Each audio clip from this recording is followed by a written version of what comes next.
warahmatullahi wabarakatuh. Halo teman-teman, gimana nih kabarnya?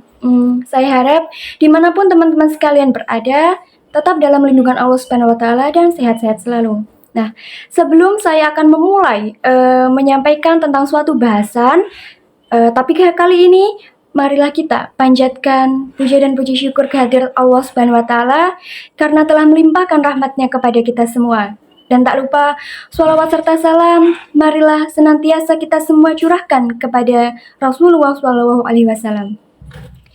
Oke teman-teman, saya Belkis Rayabian Paradista akan menyampaikan suatu topik yaitu tentang berbakti kepada kedua orang tua. Nah, mungkin kalian sudah nggak asing ya dengan topik pembahasan kali ini.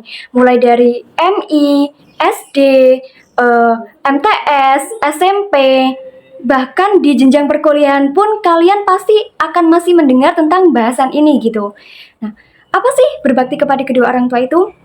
Jadi, berbakti kepada kedua orang tua itu bisa dikatakan bahwa kita berbuat baik, berkata yang baik, menuruti setiap perintahnya dengan baik, tidak menyakiti hati kedua orang tua, intinya menyenangkan hati kedua orang tua kita. Oke teman-teman, dan perlu diketahui nih bahwasanya seseorang setelah diperintahkan untuk beriman kepada Allah Subhanahu Wa Taala dan Rasulnya, mereka juga diperintahkan, khususnya kita diperintahkan untuk berbakti kepada kedua orang tua. Seperti yang dijelaskan dalam Quran surat Al-Luqman ayat 14. A'udzubillahi minasyaitonir rajim. Bismillahirrahmanirrahim.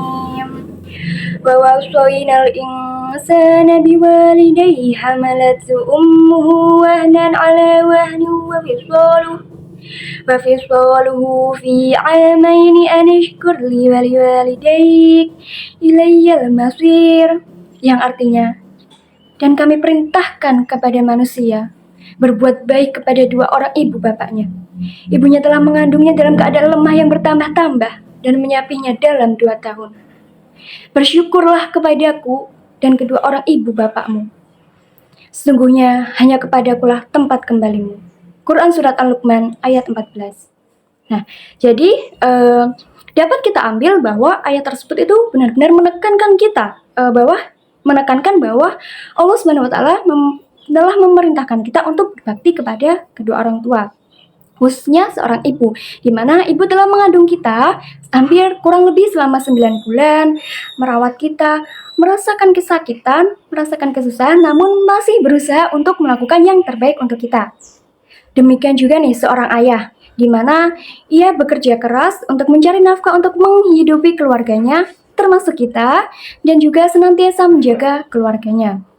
Maka dari itu, marilah kita sama-sama berbakti kepada kedua orang tua, karena sesungguhnya ridho kedua orang tua itu termasuk ridho Allah Subhanahu Wa Taala. Seperti dalam hadis berikut ya. Ridhollahi fi suhtil walidain, wa suhtullahi fi suhtil walidain. Yang artinya, sesungguhnya ridho Allah itu tergantung kepada ridho orang tua, dan murka Allah itu tergantung kepada murka kedua orang tua. Hadis riwayat At-Tirmizi dari Ibnu Amr. Nah, gimana nih teman-teman? Sudahkah kita, saya dan kalian, sepenuhnya berbakti kepada kedua orang tua? Mungkin terlihat sepele, namun sebenarnya sulit ya untuk dilakukan. Bahkan saya sendiri pun sampai detik ini masih kurang sepenuhnya berbakti kepada kedua orang tua. Maka dari itu, marilah kita semua senantiasa mengingat kebaikan serta perjuangan kedua orang tua kita, agar kita selalu menekankan diri kita bahwa kita harus selalu berbuat baik kepada kedua orang tua kita. Demikian sebuah topik yang saya sampaikan kali ini. Semoga bermanfaat untuk kita semua, dan assalamualaikum warahmatullahi wabarakatuh. Sampai jumpa di bahasan selanjutnya.